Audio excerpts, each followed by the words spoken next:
En la cena de cumpleaños de papá, mamá gritó: «Ya no eres mi hija, largo de aquí». Mi guardaespaldas entró: «Señora, el helicóptero espera». El camarero susurró: «¿No es ella la dueña de todo esto?». La limusina blindada se detuvo suavemente en una calle lateral oscura de Polanco, a solo 2 cuadras del resplandor de la avenida Masaryk. El motor ronroneaba tan bajo que apenas se escuchaba sobre la lluvia ligera que comenzaba a caer en la Ciudad de México. Dentro, el aire olía a cuero italiano y al sutil aroma de mi perfume, una mezcla personalizada de sándalo que costaba más de lo que mi hermano ganaba en un año. Suspiré, un sonido que pareció resonar demasiado fuerte en el silencio del habitáculo.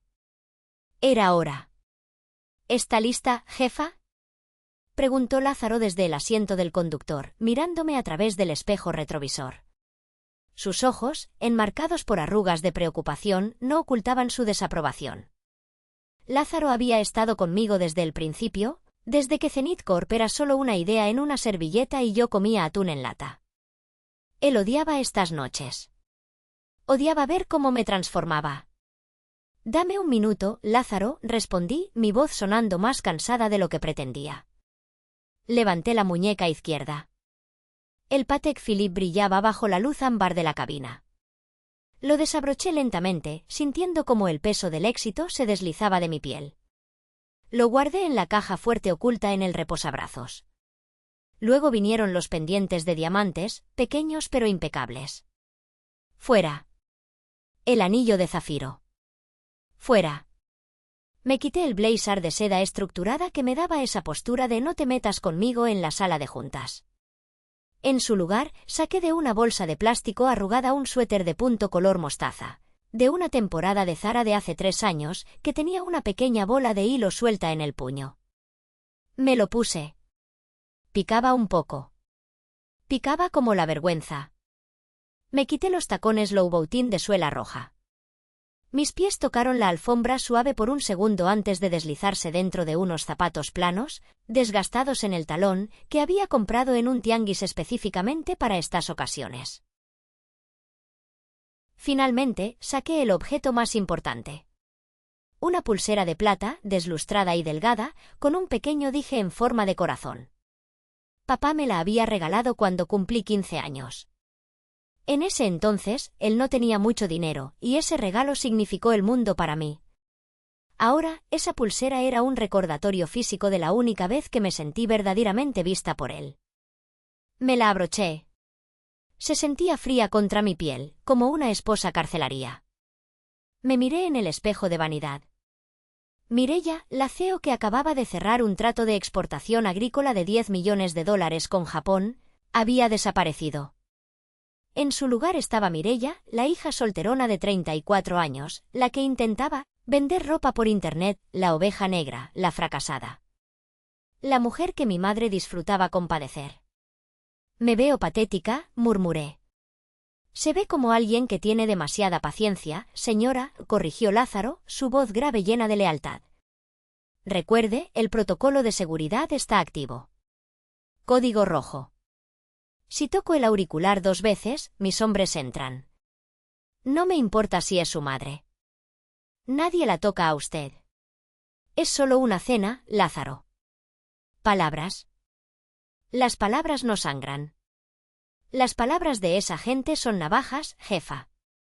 Tenga cuidado». Abrí la puerta y salí a la llovizna. El contraste fue inmediato. Dejé la seguridad de mi imperio para caminar hacia la boca del lobo. Caminé las 2 cuadras hasta el restaurante Los Danzantes, esquivando charcos para no arruinar mis zapatos buenos, que en realidad eran mis zapatos de disfraz. Mi teléfono vibró. Era un mensaje de mamá: «Llega puntual por una vez en tu vida. Y espero que no traigas esa cara de funeral.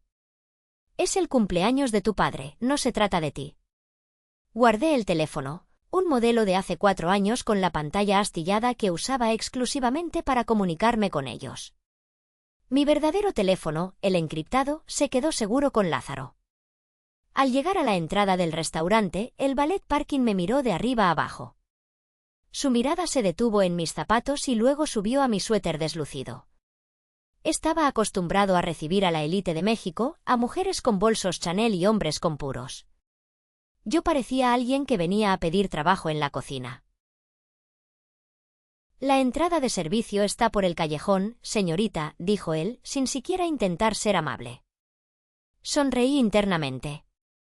Si supieras que podría comprar este edificio y convertirlo en un estacionamiento mañana mismo, pensé. Pero externamente, bajé la cabeza, adoptando el papel que había perfeccionado durante una década. Tengo una reservación, dije en voz baja. Mesa de la familia Cárdenas. El valet levantó una ceja, verificó su lista y luego hizo un gesto despectivo con la mano. Adentro. Al fondo. Empujé la pesada puerta de madera y el ruido del restaurante me golpeó. Risas, el tintineo de copas de cristal, el olor a mezcal ahumado y mole negro. Mis ojos escanearon el lugar y los vi. Estaban en la mejor mesa, bajo la luz cálida de un candelabro rústico. Mi madre, Graciela, llevaba un vestido de lentejuelas que era demasiado brillante para la ocasión, y un collar de perlas que juraba que eran auténticas, aunque yo sabía que las había comprado en oferta en Liverpool. Mi padre, Humberto, lucía un traje que le quedaba un poco apretado, riendo fuerte de algo que decía mi hermano. Y allí estaba él. Ramiro. El niño de oro.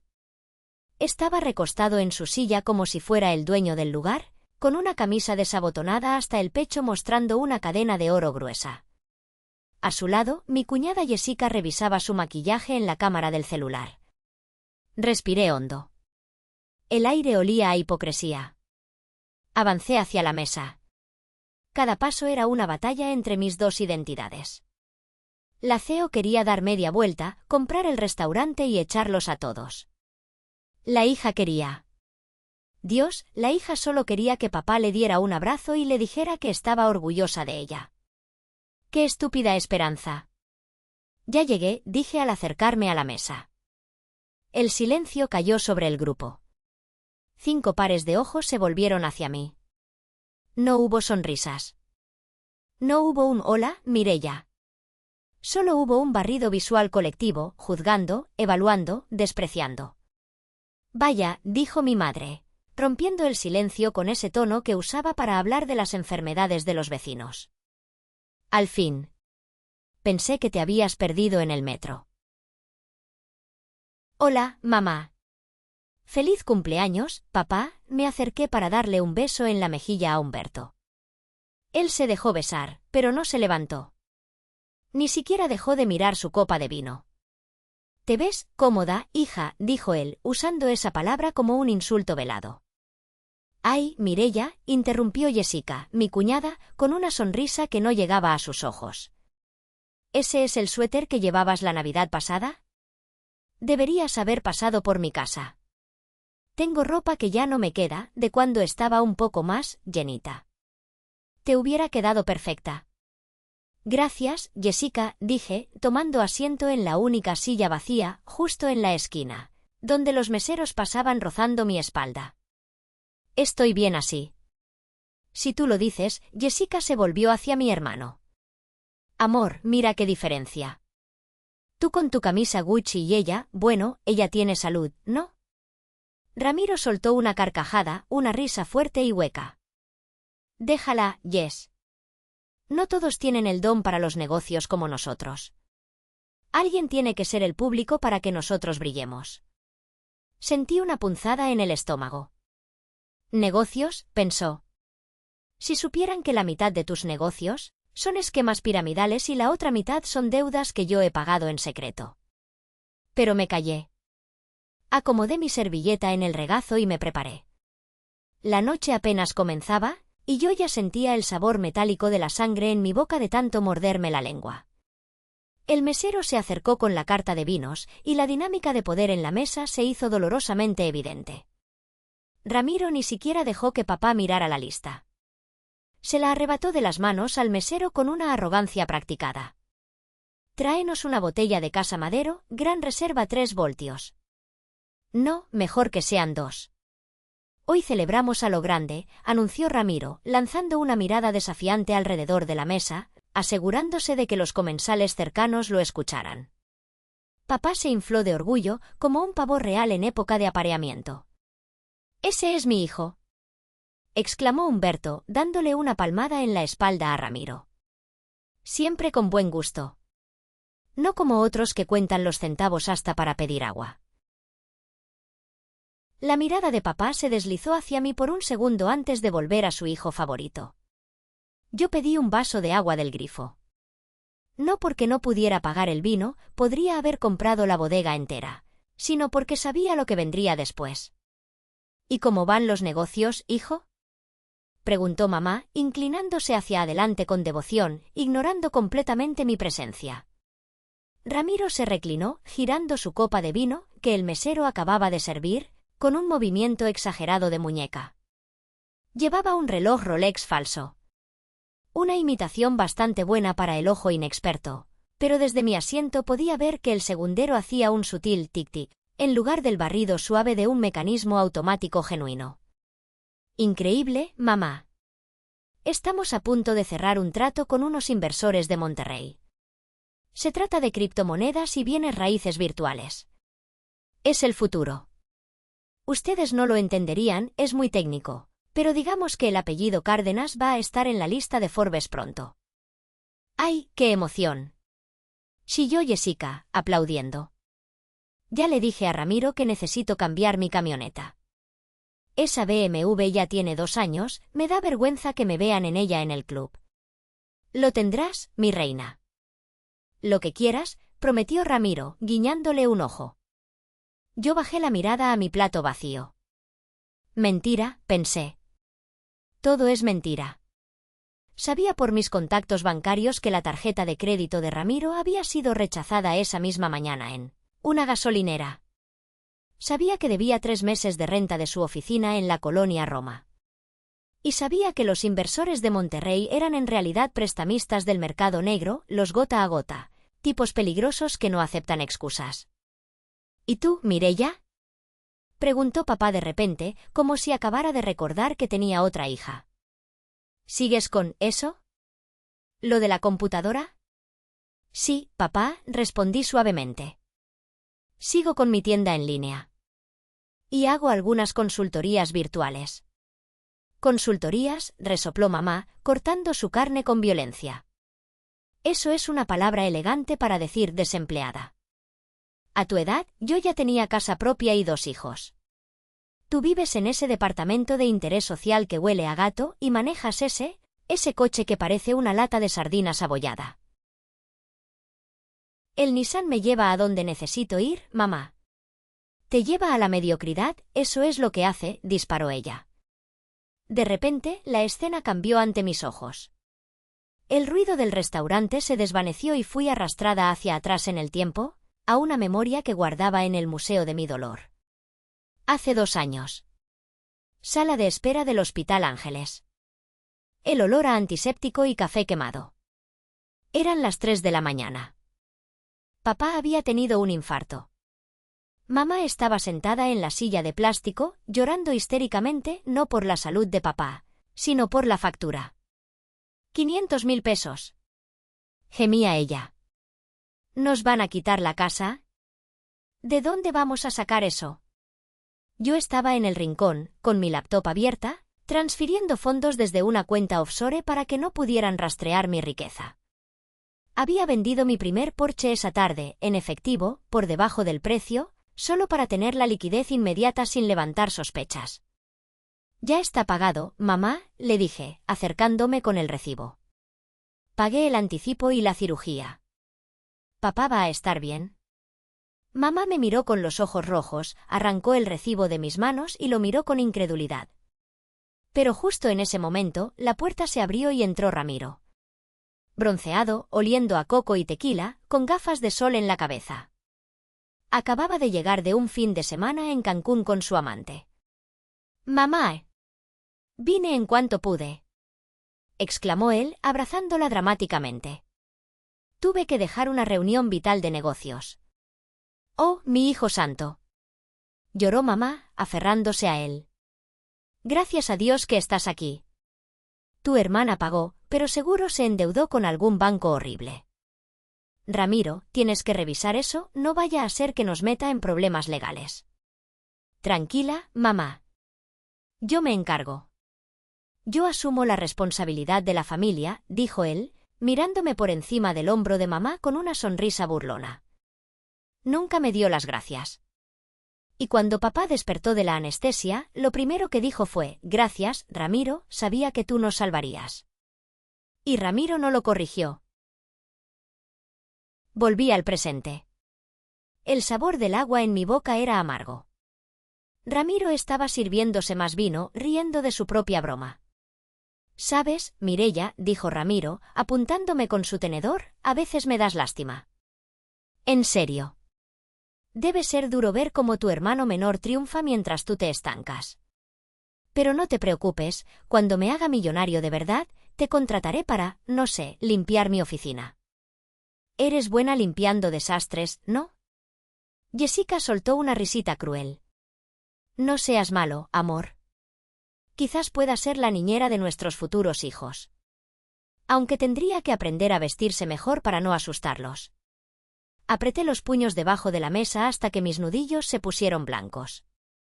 La pulsera de plata de papá se clavaba en mi muñeca. «Ramiro», dije, mi voz tranquila pero firme, cortando a través de sus risas, «¿cómo vas con el pago del préstamo de la casa de los abuelos?».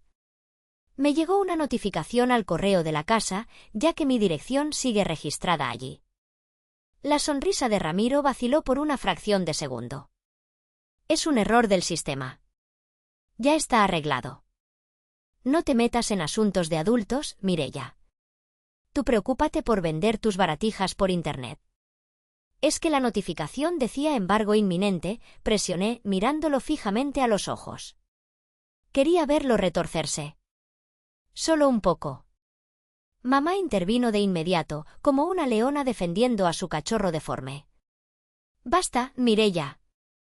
Golpeó la mesa con la mano. «Siempre tienes que arruinar todo con tu negatividad. Tu hermano está invirtiendo. El dinero se mueve. ¿Tú qué vas a saber de finanzas si guardas tu dinero debajo del colchón? Deja de atacarlo». «Solo preguntaba, mamá». «Pues no preguntes. Agradece. Agradece que tu hermano nos invitó a esta cena de lujo. Mira este lugar. Nunca en tu vida podrías permitirte ni la entrada aquí si no fuera por él». Miré alrededor del restaurante.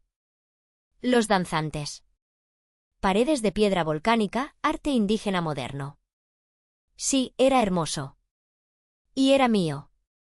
Había firmado la adquisición del edificio hacía una semana a través de una empresa fantasma. Técnicamente, yo les estaba invitando la cena, el aire acondicionado y hasta el asiento en el que posaban sus traseros arrogantes.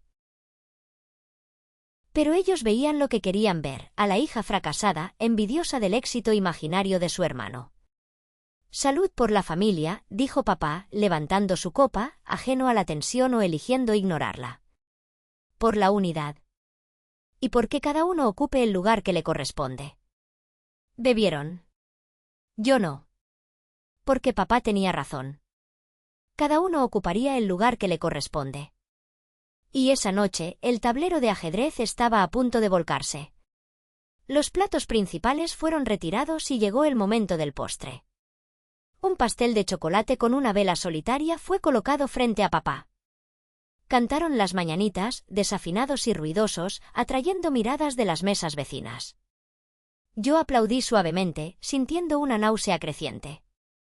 Cuando el mesero se retiró, mamá se limpió la boca con la servilleta de tela y adoptó una postura que conocía bien, la postura de «tengo una idea brillante que va a salvarte la vida, así que más te vale obedecer». «Mireia, hija», empezó, su voz goteando una dulzura venenosa. «Hemos estado hablando tu padre, tu hermano y yo. Estamos muy preocupados por tu futuro». Alerta roja. Mis instintos de negocio se activaron. Cuando alguien dice que está preocupado por tu futuro, generalmente significa que quieren algo de tu presente. «¿Ah, sí?», respondí neutralmente. «Sí. Tienes 34 años. Tu reloj biológico no es que esté haciendo tic-tac, es que ya sonó la alarma y se le acabó la batería». Jessica soltó una risita ante el comentario de mamá. «Y, seamos realistas, no eres ninguna reina de belleza. Ni tienes una carrera. ¿A dónde quieres llegar, mamá? El doctor Tuero. ¿Lo recuerdas? El amigo de dominó de tu padre. Sentí un escalofrío. El doctor Tuero tenía 65 años, dientes amarillos por el tabaco, 3 farmacias y fama de que sus 2 esposas anteriores habían muerto de tristeza. ¿Qué pasa con él? Ha enviudado recientemente. Es un hombre muy solvente. Tiene propiedades, negocios estables. Y le hemos hablado de ti. Le hemos dicho que eres hogareña. Obediente. ¿Qué necesitas una guía firme?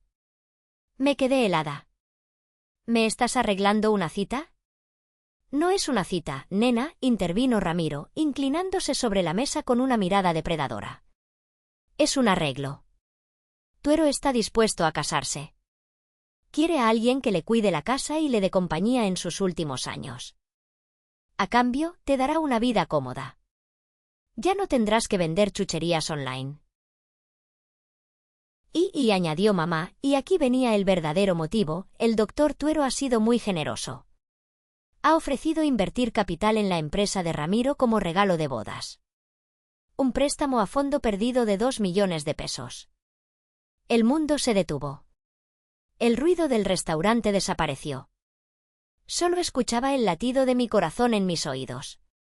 Déjame entender esto, dije, mi voz temblando no de miedo, sino de una furia fría y volcánica. Me están vendiendo. Literalmente. Me están vendiendo a un viejo de 65 años por 2 millones de pesos para pagar las deudas de juego de Ramiro. No son deudas de juego. Gritó Ramiro, golpeando la mesa. La copa de vino vaciló. Es capital de riesgo. Y tú deberías estar agradecida. ¿Quién más te va a querer? Mírate. Es por tu bien, Mireia, dijo papá, sin mirarme a los ojos, concentrado en las migajas de su pastel. Tu hermano necesita ese impulso. Si él cae, caemos todos. Tú puedes sacrificarte un poco por el equipo. Siempre has sido fuerte. Miré a papá. El hombre que me regaló la pulsera de plata. El hombre que me enseñó a andar en bicicleta. Me estaba pidiendo que me prostituyera legalmente para salvar el ego de su hijo. No, dije. Fue una palabra simple, pero cayó como una bomba. ¿Qué dijiste? Preguntó mamá, sus ojos entrecerrándose. Dije que no. No voy a casarme con Tuero. No voy a limpiar sus dentaduras postizas.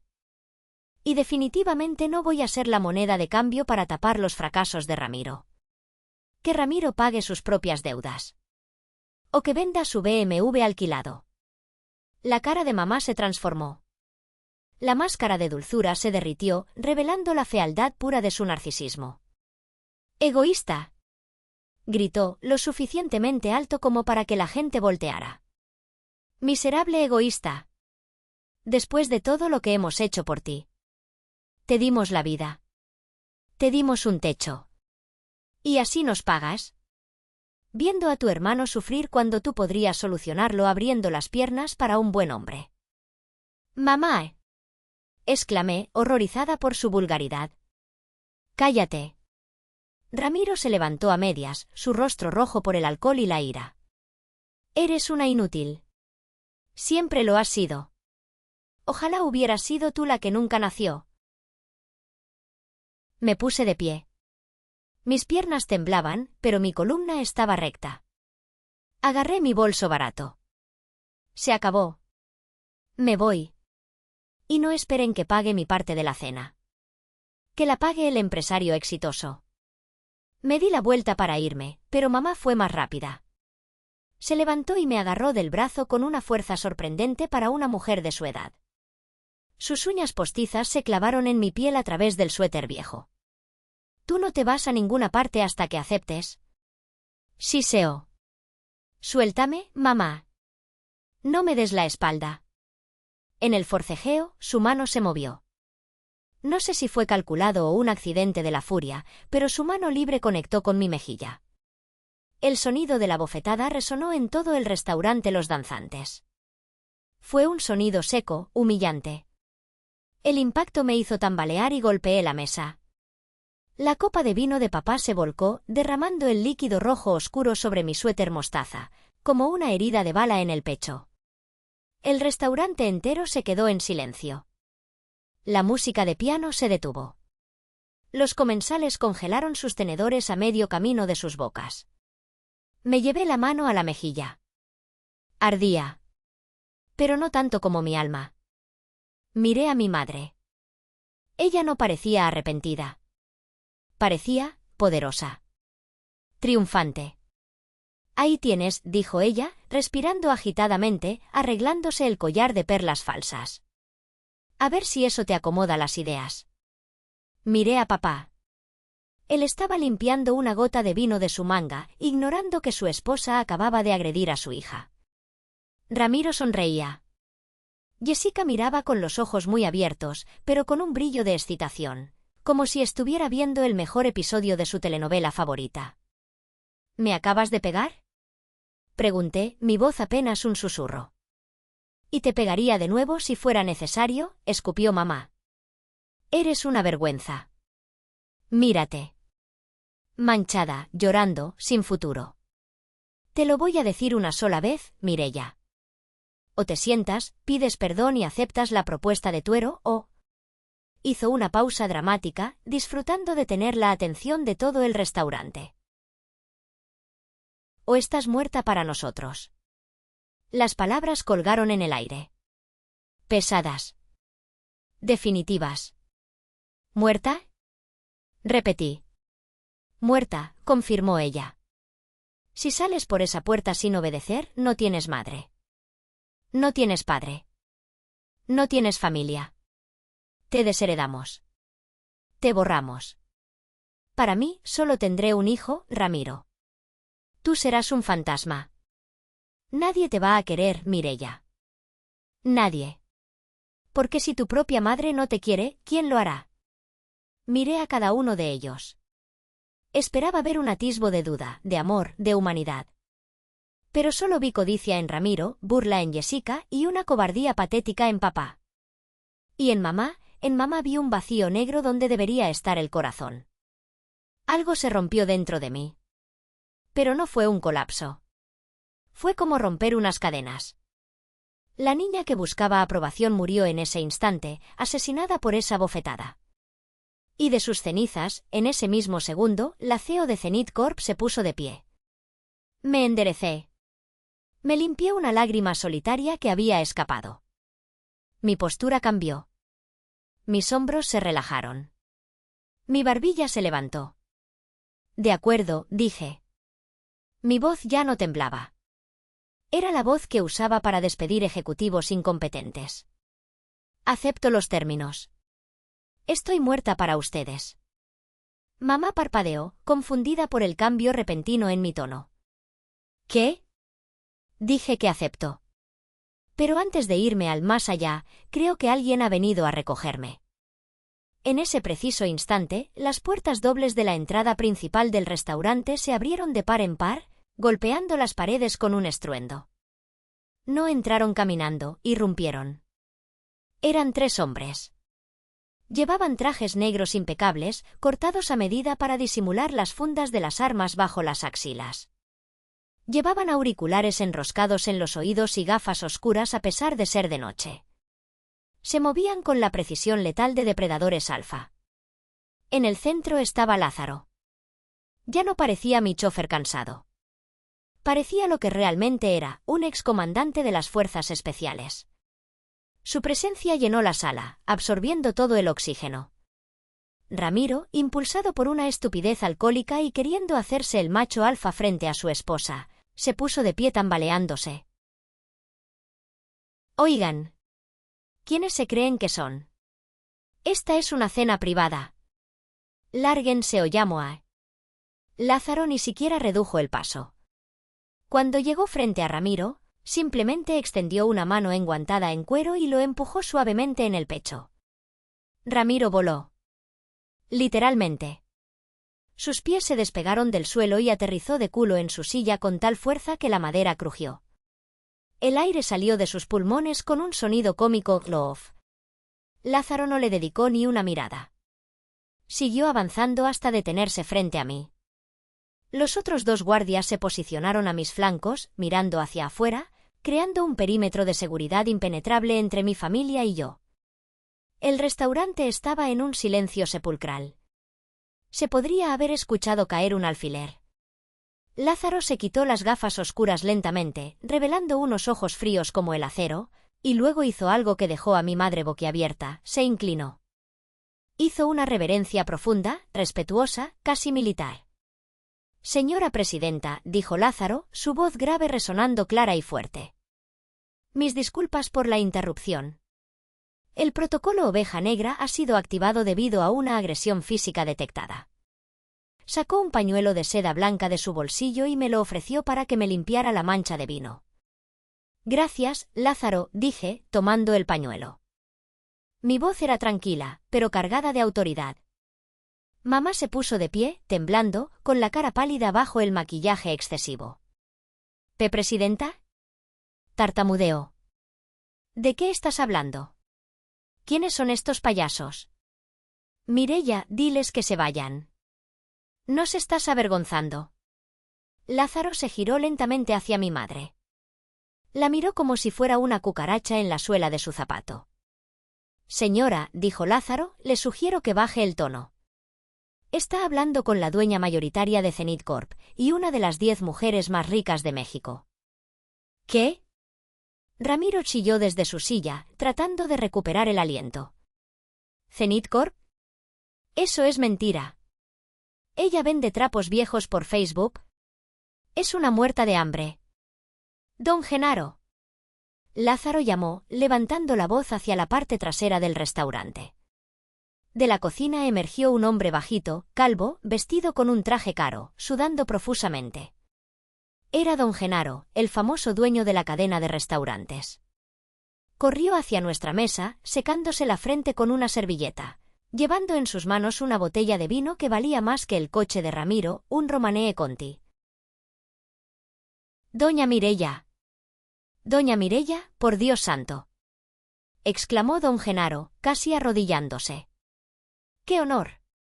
¡Qué vergüenza! Si hubiera sabido que venía a inspeccionar su propiedad, habría cerrado el local solo para usted. Le juro que el servicio mejorará». «¿Su propiedad?», susurró papá, con los ojos saliéndose de sus órbitas. Don Genaro miró a mi padre con confusión. «¿No lo saben? La empresa matriz de su hija compró este edificio y toda mi cadena de restaurantes la semana pasada. Ella es mi jefa. Es la dueña de todo esto. De las sillas donde están sentados, de la comida que están tragando». El sonido de la mandíbula de Jessica cayendo al suelo fue casi audible. Mamá se agarró el pecho, respirando con dificultad, pero esta vez no era teatro. Era shock puro. Lázaro volvió a dirigirse a mí. «Jefa, el helicóptero está esperando en el helipuerto de la Torre Virreyes. El gobernador del Estado de México ha estado llamando. Quiere agradecerle personalmente por la donación de 50 millones de pesos que autorizó esta mañana para él. Nuevo hospital oncológico». Y los inversores japoneses adelantaron la reunión. «El contrato de exportación no puede esperar». 50 millones, balbuceó Ramiro. Su cerebro de estafador de poca monta no podía procesar esa cifra. Me limpié la última gota de vino de la barbilla con el pañuelo de seda y lo dejé caer sobre la mesa, justo encima del plato de postre de mamá. 50 millones, confirmé, mirando a Ramiro. O lo que tú llamarías 25 veces la deuda que tienes con los narcos de Tepito. Ramiro se puso blanco como el papel. Tú sabes lo de. Lo sé todo, Ramiro. Sé de tus deudas. Sé de tu amante en la Condesa. Sé que el BMW es alquilado y que ya te están buscando para embargarlo. Y sé, me giré hacia papá, que la pensión de papá no alcanza y que los depósitos anónimos, que han estado recibiendo cada mes durante los últimos 5 años, no eran del gobierno. Eran míos. Papá empezó a llorar. Lágrimas silenciosas de un hombre derrotado. «Hija», empezó a decir, extendiendo una mano temblorosa. «No», le corté. «No me llames hija. Mamá fue muy clara. Estoy muerta. Y los muertos no dan pensiones. Empecé a desabrocharme la pulsera de plata. El cierre estaba un poco oxidado, pero cedió. Me quité el último vínculo que me ataba a ellos. Ten, papá, dije, dejando caer la pulsera de plata barata en su copa de vino vacía. Hizo un sonido triste, clink. Te devuelvo esto. Ya no me sirve. Ahora puedo comprar mis propias joyas. Me giré hacia mamá. Ella me miraba con una mezcla de terror y una codicia repentina y desesperada que empezaba a brillar en sus ojos. Iba a hablar. Iba a decir mi niña, iba a pedir perdón, iba a intentar manipularme de nuevo. Ah, y una cosa más, dije, antes de que pudiera abrir la boca. Ramiro, esa deuda que tienes con los prestamistas, ya no la tienes con ellos. Mi compañía de gestión de activos compró tu deuda esta tarde. Ahora me debes a mí. Y a diferencia de ellos, yo no rompo piernas. Yo embargo propiedades. Tienes 24 horas para desalojar la casa de los abuelos. Voy a convertirla en un refugio para perros callejeros. Al menos ellos son leales. No puedes hacernos esto. Chilló mamá, recuperando su voz. Somos tu sangre. La sangre solo sirve para manchar la alfombra, Graciela, respondí fríamente.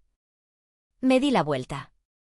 Mi suéter mostaza estaba arruinado, mi pelo estaba despeinado por la bofetada, pero nunca me había sentido más alta, más fuerte, más hermosa. Vámonos, Lázaro. Huele a basura aquí. Sí, señora presidenta. Caminé hacia la salida. Los guardias me flanquearon. Los comensales se apartaron como si fuera Moisés abriendo el Mar Rojo. Algunos incluso se pusieron de pie. Vi a gente sacando sus celulares, grabando. Mañana sería tendencia. Justo antes de salir, me detuve y me volví hacia don Genaro, que seguía temblando con la botella de vino de $20,000. Genaro. Sí, jefa. ¿Mande? Tráigales la cuenta a la mesa 4. La cuenta completa. El vino, la cena, el servicio. Y cóbreles el mantel que mancharon con mi copa. Pero jefa, es su familia. No, Genaro, sonreí, una sonrisa que no llegó a mis ojos. Mi familia está muerta. Esos son solo extraños que no pueden pagar sus lujos. Si no pueden pagar, llame a la policía. Que pasen la noche en los separos. Les vendrá bien un baño de realidad. Salí a la noche lluviosa de la Ciudad de México. Pero esta vez no sentí el frío. La lluvia había cesado cuando llegamos al helipuerto. Las luces de la ciudad se extendían hasta el horizonte como un mar de diamantes eléctricos. El helicóptero, una bestia negra y elegante con el logo de Zenith Corp en plata, tenía los rotores girando, cortando el aire con un ritmo hipnótico, bup bup bup. Lázaro me ayudó a subir. Me puse los auriculares con cancelación de ruido y el mundo se quedó en silencio. El piloto levantó el pulgar y nos elevamos. Miré hacia abajo. El restaurante Los Danzantes era solo un punto de luz insignificante allá abajo. Imaginé la escena, Ramiro intentando pasar sus tarjetas rechazadas. Papá llorando sobre la pulsera de plata. Mamá gritando a los policías mientras la arrestaban por escándalo en vía pública. Jessica probablemente ya estaría borrando sus fotos con Ramiro de Instagram. Debería sentirme feliz. Debería sentir esa euforia de la venganza cumplida que ves en las películas. Pero no. Lo que sentí fue un vacío inmenso en el pecho. Me quité el auricular un momento para escuchar el rugido del motor, necesitando sentir algo real. Lázaro, sentado frente a mí, me observaba. No dijo nada. Simplemente sacó una botella de agua fría y me la pasó. Luego, con un gesto torpe pero tierno, me ofreció una barra de chocolate que había sacado de su bolsillo táctico. Para el susto, jefa, dijo por el intercomunicador. Sonreí. Una sonrisa pequeña, rota, pero genuina. Gracias, Lázaro. Miré por la ventana. Allá abajo, millones de personas luchaban sus propias batallas. Y yo ya no tenía que luchar por la aprobación de nadie. Mi teléfono, el viejo, el de la pantalla rota, empezó a vibrar en mi bolso. Lo saqué. 15 llamadas perdidas de mamá. 12 llamadas perdidas de Ramiro. 3 mensajes de voz de papá. Abrí el último mensaje de texto de Ramiro: hermanita, por favor, era una broma. Mamá estaba estresada. No nos hagas esto. Te queremos. Somos familia. Por cierto, ¿podemos hablar de lo de la deuda? Te juro que voy a cambiar. Y luego uno de mamá: hija malagradecida. Más te vale volver aquí y pagar la cuenta o le diré a todos que nos abandonaste. Aunque, si pagas la cuenta y nos das ese préstamo, podemos olvidar lo que pasó. Te perdonamos. Te perdonamos. La audacia. La ceguera absoluta. Miré el teléfono. Luego miré la puerta del helicóptero. Había una pequeña ventanilla que se podía abrir para ventilación. Lázaro, dije. ¿Me prestas tu navaja? Él me la dio sin preguntar. Saqué la tarjeta SIM del teléfono. La partí en 2. Luego, con un movimiento rápido, abrí la ventanilla y lancé el teléfono viejo al vacío. Lo vi caer unos segundos antes de que desapareciera en la oscuridad de la ciudad. ¿A dónde vamos, jefa?, preguntó el piloto. ¿A la reunión con los japoneses? Miré mi reflejo en el cristal. Todavía llevaba el suéter manchado de vino. No, dije. Cancela la reunión. Diles que tuve una emergencia familiar, un funeral. Porque acabo de enterrar a mi familia. ¿Entonces? Llévame a casa. A mi verdadera casa. ¿Y Lázaro, mande? Mañana quiero que transfieras el título de propiedad de la casa de mis padres a nombre de la Asociación de Protección Animal. Y asegúrate de que mis abogados envíen las órdenes de restricción antes del mediodía. Hecho. Me recosté en el asiento de cuero. Cerré los ojos. Por primera vez en 34 años, no era la hija de nadie. No era la hermana de nadie. Era simplemente Mireia. Y aunque estaba sola a 3000 pies de altura, nunca me había sentido tan acompañada por mí misma. Dicen que la sangre es más espesa que el agua. Es mentira. La sangre se coagula, se pudre y te puede matar si está enferma. A veces, hay que desangrarse un poco para poder sobrevivir. El helicóptero viró hacia el norte, alejándose del pasado, volando hacia un futuro que, y por fin, me pertenecía solo a mí.